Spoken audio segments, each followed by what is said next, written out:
നമസ്കാരം, എല്ലാവർക്കും പ്രവാസി മലയാളിയിലേക്ക് സ്വാഗതം. UAE-യുടെ 52ാമത് ദേശീയ ദിനാഘോഷത്തോടനുബന്ധിച്ച് വൻ ഇളവുകളാണ് പ്രഖ്യാപിച്ചിരിക്കുന്നത്. ഇതിനൊപ്പം തന്നെ ദുബായിൽ സൗജന്യ പൊതു പാർക്കിംഗ് കൂടി പ്രഖ്യാപിച്ചിട്ടുണ്ട്. ഡിസംബർ 2 ശനിയാഴ്ച മുതൽ, അതായത് നാളെ മുതൽ ഡിസംബർ 4 തിങ്കൾ വരെയുള്ള ദേശീയ ദിന അവധി ദിവസങ്ങളിൽ പാർക്കിംഗ് ഫീസ് ഈടാക്കില്ലെന്ന് Dubai roads and transport authority അറിയിച്ചു.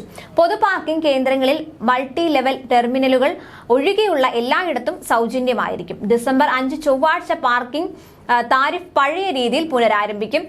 ദേശീയ ദിനാഘോഷത്തിന്റെ ഭാഗമായി RTA സേവനങ്ങളുടെ പ്രവൃത്തി സമയത്തിലും മാറ്റങ്ങൾ ഉണ്ടാവും. ഉപഭോക്തൃ സന്തോഷ കേന്ദ്രങ്ങൾ, പെയ്ഡ് പാർക്കിംഗ് സോണുകൾ, പബ്ലിക് ബസ്സുകൾ, ദുബായ് മെട്രോ, ട്രാം, അതുപോലെ മറൈൻ ട്രാൻസ്പോർട്ട് മാർഗങ്ങൾ, സേവനദാതാക്കളുടെ കേന്ദ്രങ്ങൾ, വാഹനങ്ങളുടെ സാങ്കേതിക പരിശോധനാ കേന്ദ്രങ്ങൾ എന്നിവയ്ക്ക് പ്രവൃത്തി സമയങ്ങളിലെ മാറ്റം ബാധകമാണ്. അതുപോലെ ദേശീയ ദിനത്തിന് മുന്നോടിയായി 3400-ലധികം തടവുകാർക്ക് UAE പൊതുമാപ്പ് നൽകിയിട്ടുണ്ട്.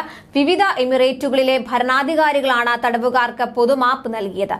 പൊതുമാപ്പ് നൽകി വിട്ടയക്കപ്പെടുന്നവരിൽ ഏറിയ പങ്കും പ്രവാസികളാണ്. കുറ്റകൃത്യങ്ങളുടെ സ്വഭാവം അനുസരിച്ചും ജയിലിലെ നല്ല പെരുമാറ്റത്തിന്റെയും അടിസ്ഥാനത്തിൽ എല്ലാ വ്യവസ്ഥകളും പാലിച്ചാണ് മാപ്പ് നൽകിയ തടവുകാരെ തിരഞ്ഞെടുത്തതെന്ന് UAE സർക്കാർ അറിയിച്ചു. വിവിധ കുറ്റകൃത്യങ്ങളിൽ ശിക്ഷിക്കപ്പെട്ട തടവിൽ കഴിയുന്നവരെയാണ് മോചിപ്പിക്കുന്നത്. ദേശീയ ദിനത്തിന്റെ ഭാഗമായി കേസിന്റെ ഗൗരവം ഉൾപ്പെടെ പരിഗണിച്ച് അർഹരായ തടവുകാർക്ക് എല്ലാ വർഷവും മോചനം നൽകാറുണ്ട്. റംസാൻ, ഈദ് അൽ ഫിത്തർ തുടങ്ങിയ സുപ്രധാന അവസരങ്ങളിലും രാഷ്ട്ര നേതാക്കൾ തടവുകാർക്ക് മാപ്പ് നൽകുന്നത് പതിവാണ്. ആഘോഷങ്ങൾക്ക് മുന്നോടിയായി 1018 തടവുകാരെ മോചിപ്പിക്കാൻ UAE president Sheikh Mohammed bin Zayed Al Nahyan ഉത്തരവിട്ടിട്ടുണ്ട്. വിവിധ രാജ്യക്കാരായ 1249 തടവുകാരെ മോചിപ്പിക്കാൻ UAE വൈസ് പ്രസിഡന്റും പ്രധാനമന്ത്രിയും ദുബായ് ഭരണാധികാരിയുമായ Sheikh Mohammed bin Rashid Al മക്തൂമും ഉത്തരവിട്ടു.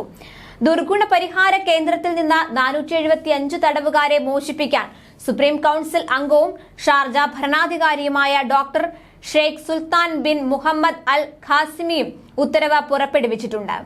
സുപ്രീം കൌൺസിൽ അംഗവും അജ്മാൻ ഭരണാധികാരിയുമായ Sheikh Humaid bin Rashid Al നുഐമിയാണ് 143 തടവുകാരെ മോചിപ്പിക്കാൻ ഉത്തരവിട്ടത്. സുപ്രീം കൌൺസിൽ അംഗവും Fujairah ഭരണാധികാരിയുമായ Sheikh Hamad bin Mohammed Al Sharqi 113 തടവുകാർക്ക് മാപ്പ് നൽകിയിട്ടുണ്ട്. സുപ്രീം കൌൺസിൽ അംഗവും റാസൽ ഖൈമ ഭരണാധികാരിയുമായ Sheikh Saud bin Saqr Al Qasimi 442 തടവുകാരെ മോചിപ്പിക്കാനാണ് നിർദ്ദേശം നൽകിയിട്ടുള്ളത്. മോചിതരായ തടവുകാർക്ക് ഒരു പുതിയ ജീവിതം ആരംഭിക്കാനും അവരുടെ കുടുംബങ്ങളിലേക്കും സമൂഹങ്ങളിലേക്കും മടങ്ങാനുള്ള അവസരം നൽകാനാണ് മാനുഷിക പരിഗണന വെച്ച് അർഹരായവരെ വിട്ടയക്കുന്നത്.